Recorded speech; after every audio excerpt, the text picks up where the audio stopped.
2 জানুৱাৰীত ছবিগৃহলৈ আহিব জাহ্নু বৰুৱা পৰিচালিত নতুন অসমীয়া চলচ্চিত্ৰ হেৰুৱা ছন্দ। বৃহস্পতিবাৰে কাজিৰঙাত উপস্থিত হয় চলচ্চিত্ৰখনৰ পৰিচালক জাহ্নু বৰুৱা সহ কেইবাগৰাকীও কলাকুশলী। এই ছবিখনৰ পৰা তৰুণ প্ৰজন্ম উপকৃত হ'ব বুলি আশাবাদী পৰিচালক।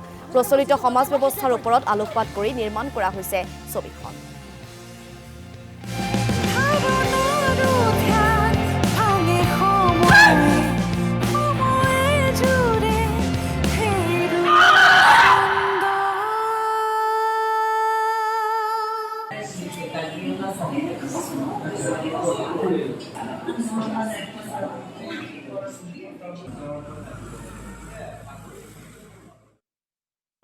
বহু বছৰৰ বিৰতিৰ পিছত ছবি এখন কৰিছোঁ হেৰুৱা ছন্দ।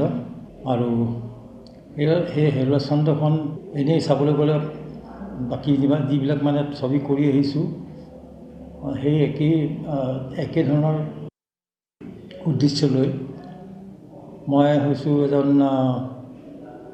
মই সমাজ ভাল পাওঁ, মানৱীয়তাবাদী।